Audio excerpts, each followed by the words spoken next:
Hello guys, what's up. I hope you are doing well. So आज के इस video में हम डिस्कस करने वाले हैं एसिडिक हाइड्रेशन ऑफ एल्कोहल्स के बारे में। एल्कोहल्स की हाइड्रेशन किस तरह से की जाती है एसिड की प्रेजेंस में, और ये करने के बाद कौन सा प्रोडक्ट हमें ऑब्टेन होता है, ये इस वीडियो में हम डिटेल में कवर करेंगे। So my name is Rajendra, welcome at the platform of study smart. तो चलिए स्टार्ट करते हैं।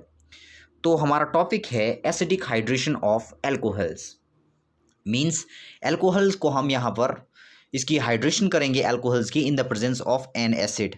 और जब हम एल्कोहल्स को वाटर के साथ ट्रीट करते हैं in the presence of an acid at temperature of 443 kelvin, तो हमें मिलती है एल्कीन्स। इस वीडियो में हम इसकी मैकेनिज्म भी देखेंगे कि इसकी मैकेनिज्म किस तरह से रहती है। सो यहाँ पर लिखा रहा देखिए, when alcohols are treated with water in the presence of an acid at 443 kelvin temperature it gives alkenes. ये जो है एल्कीन देता है। तो यहाँ पर हम इसको रिप्रेजेंट करते हैं इस तरह से। मैकेनिज्म हम उसके बाद देंगे, पहले सिंपल इसको रिप्रेजेंट करते हैं। ये मान लीजिए मेरे पास कोई एल्कोहल है, ये मान लीजिए कोई एल्कोहलिक ग्रुप मेरे पास है, ठीक है। इसको अगर मैं वाटर के साथ ट्रीट करूँगा in the presence of an acid and approximately 443 Kelvin temperature, तो हमें एल्कीन मिलेगी। यहाँ पर इस तरह से हमें एल्कीन ऑब्टेन होगी, प्लस हाइड्रोजन आयन जो है हमारे पास यहाँ पर रिलीज होगा। सो इसको आप नोट कर ले, ये है एसिडिक हाइड्रेशन ऑफ एल्कोहल्स। यहाँ देखिए, एल्कोहल को मैंने वाटर दिया इन द प्रेजेंस ऑफ एसिड, तो हमें मिली एल्कीन। तो ये तो थी इसकी सिंपल इक्वेशन। अब हम यहाँ पर देखेंगे इसका मैकेनिज्म किस तरह से रहता है, कितने स्टेप में जो है ये acidic hydration of alcohol complete होती है। तो चलिए अब इसके स्टेप देखते हैं हम। ये तो सिंपल इक्वेशन थी, ठीक है। स्टेप देखते हैं। तो स्टेप नंबर फर्स्ट में क्या होगा? स्टेप नंबर फर्स्ट में हमारे पास पहले तो मेरे पास ये एल्कोहलिक ग्रुप दिया है, ठीक है। इस तरह मैं कलर चेंज कर लेता हूँ। इस तरह से मेरे पास एल्कोहलिक ग्रुप दिया है यहाँ पर OH, ठीक है। सबसे पहले इसके ऊपर अटैक करता है। अब जैसे ही मैंने इसको एसिड भी दिया था इस इक्वेशन में, तो यहाँ पर H पॉजिटिव इसको दे दिया, ठीक है। H पॉजिटिव जैसे ही इसको मिला तो क्या होगा, ये एरो में यहाँ पर बना लेता हूँ, ठीक है। आप इसको आगे कर लो, इसको यहाँ पर जगह की कमी के कारण मैं नीचे कर रहा हूँ इसको। सो क्या होगा, अब ये H जो है यहाँ पर ऑक्सीजन के ऊपर लोन पेयर ऑफ इलेक्ट्रॉन है, ठीक है। तो ये ऑक्सीजन क्या करता है, इस हाइड्रोजन आयन को अट्रैक्ट कर लेता है, ठीक है।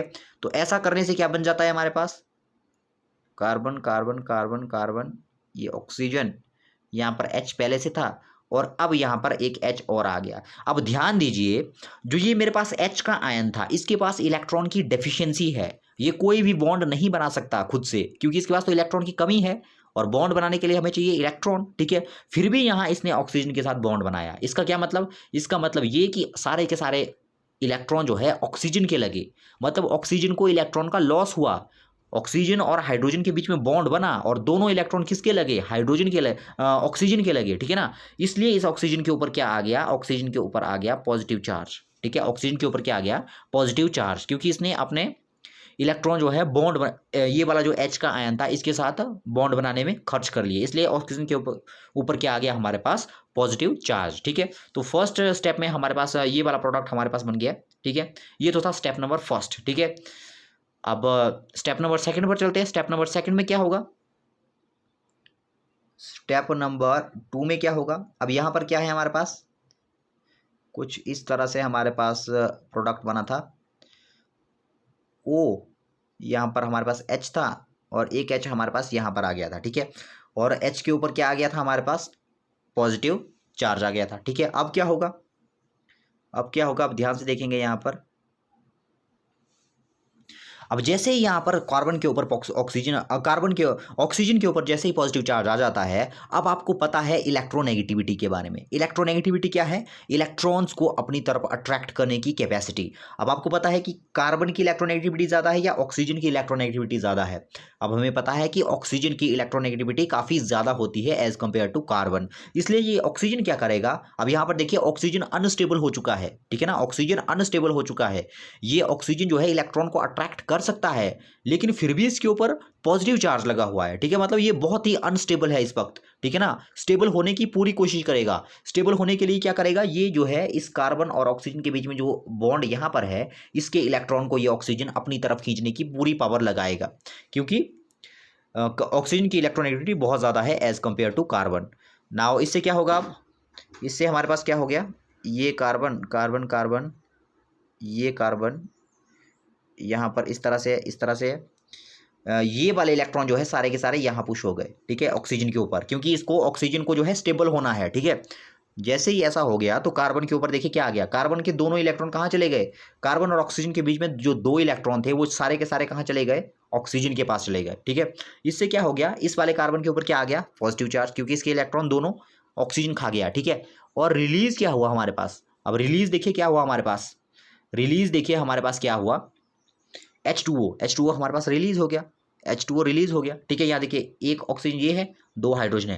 पहले यहाँ पर पॉजिटिव चार्ज था, इस पॉजिटिव चार्ज को न्यूट्रल किया इस वाले बॉन्ड के इलेक्ट्रॉन ने, जो ऑक्सीजन और कार्बन के बीच में बॉन्ड था उसके इलेक्ट्रॉन ऑक्सीजन के पास चले गए और इसका पॉजिटिव चार्ज क्या हो गया, न्यूट्रल हो गया। और क्या हुआ हमारे पास, रिलीज क्या हुआ, H2O हमारे पास रिलीज हो गया, ठीक है। अब देखिए दूसरा स्टेप में हमारे पास क्या बन गया, कार्बोकैटायन, ठीक है। दूसरे स्टेप में हमारे पास क्या बना, कार्बोकैटायन। अब इसको आप इक्विलिब्रियम वाली इक्वेशन में उसमें लिखेंगे इस तरह से, इसको हम इस तरह से लिखेंगे, ठीक है। मतलब ये इक्विलिब्रियम में मिलता है हमें, ये वाला जो स्टेप मिलेगा, जो सेकंड और थर्ड स्टेप है हमारे पास है वो हमें इक्विलिब्रियम में की फॉर्म में मिलता है, ठीक है। और ये वाला जो स्टेप है हमारे पास ये होगा स्लो स्टेप, ये काफ़ी स्लो स्टेप होता है इस रिएक्शन का। Slow step means rate determining step. इसी स्टेप पर डिपेंड करेगा कि इक्वेशन की स्पीड कितनी रहेगी, जो रिएक्शन की स्पीड है हमारे पास कितनी रहेगी, इस स्टेप के ऊपर डिपेंड करती है, ठीक है। जैसा कि आपको पता है कि जो स्लोएस्ट स्टेप होता है रिएक्शन का वो उसका रेट डिटरमिनिंग स्टेप होता है, ठीक है। अब सेकंड स्टेप में हमारे पास क्या बना, कार्बोकैटायन, ठीक है, कार्बोकैटायन बन गया। अब थर्ड स्टेप में हमारे पास क्या होगा, स्टेप नंबर थ्री में क्या होगा, अब हमारे पास कार्बोकैटायन बन चुका है, इस तरह से हमारे पास यहाँ पर कार्बोकैटायन बन गया है, ठीक है। अब ये क्या करेगा, अब ये भी स्टेबल होने की कोशिश करेगा, अब ये भी हमें इक्विलिब्रियम के फॉर्म में मिलता है, इस तरह से इक्विलिब्रियम वाला साइन लगाएंगे यहाँ पर, ठीक है। अब यहाँ पर क्या होगा, अब देखिए, अब ऐसा मैं इस अरेंजमेंट के अंदर क्या ऐसा, अब आपको पता है कि जो कार्बन है वो 4 बॉन्ड बनाता है आपकी, ठीक है। कार्बन जो है हमेशा 4 बॉन्ड बनाता है, ठीक है। लेकिन यहाँ पर जो है कार्बन के कितने बॉन्ड है, ओनली 4 बॉन्ड है, ठीक है। 3 बॉन्ड है, 1 2 3, ओनली 3 बॉन्ड है, ठीक है, ओनली 3 बॉन्ड है। जबकि लेफ्ट वाली साइड कितने हैं, 1 2 3 4, लेफ्ट वाले कार्बन के पास 4 बॉन्ड कंप्लीट है, जबकि राइट वाले के पास ओनली 3 बॉन्ड है, ठीक है। अब मैं ऐसा क्या करूं, इलेक्ट्रॉन में किस तरह की मैं अरेंजमेंट करूं कि दोनों कार्बन के पास जो है 4 इलेक्ट्रॉन हो जाए, उसके 4 बॉन्ड हो जाए, उसके लिए मैं क्या करूंगा। अब आपको पता है जहां पर मैंने कुछ भी ड्रॉ नहीं किया वहां पर हाइड्रोजन है, ठीक है, जहां पर मैंने कुछ भी ड्रॉ नहीं किया है वहां पर हाइड्रोजन है, ठीक है। अब क्या होगा, ये वाला जो कार्बन और हाइड्रोजन के बॉन्ड है, चाहे यहाँ से चाहे यहाँ से चाहे यहाँ से, इन तीन में से एक जगह से जो है इलेक्ट्रॉन ऊपर की ओर शिफ्ट हो जाएंगे। मतलब ये मान लीजिए ये वाला अगर कार्बन और हाइड्रोजन के बीच बॉन्ड है, ठीक है, तो ये वाला बॉन्ड जो है ऊपर शिफ्ट हो जाएगा, यहाँ पर ऊपर शिफ्ट हो गया, ठीक है। अब देखिए ऊपर शिफ्ट हो गया, अब कार्बन और हाइड्रोजन में से ज़्यादा इलेक्ट्रोनेगेटिविटी किसकी है, कार्बन की, ठीक है, इसलिए मनमानी भी कार्बन की ही चलेगी, ठीक है। और हाइड्रोजन को जो ये यहाँ से निकाल देता है, ये कंपाउंड हाइड्रोजन को बाहर निकाल देगा, ठीक है। मतलब हाइड्रोजन के इलेक्ट्रॉन जो है हड़प लेगा ये कार्बन, ठीक है। इससे क्या हो गया, देखिए H का H, C का C, ऊपर क्या है हाइड्रोजन। अब देखिए ये वाले बॉन्ड कहाँ, ये वाला बॉन्ड कहाँ शिफ्ट हो गया, ऊपर, मतलब इस वाले कार्बन के पास ऊपर आ गया ये, इस तरह से कार्बन, ठीक है। ऊपर क्या था हमारे पास, हाइड्रोजन, ठीक है।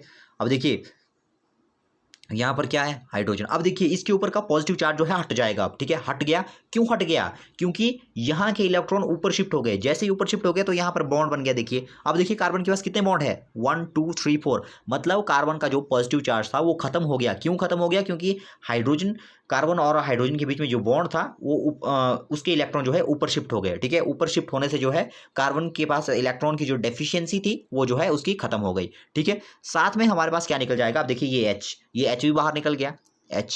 अब H हमें कैसे मिलेगा, अब H के इलेक्ट्रॉन तो कार्बन हड़प गया था ऊपर, ठीक है, इसलिए H के ऊपर क्या आ गया, पॉजिटिव चार्ज, ठीक है। तो हमें यहाँ पर देखिए क्या मिला, ये हमें मिली एल्कीन, ठीक है। क्या मिली हमें यहाँ पर, एल्कीन।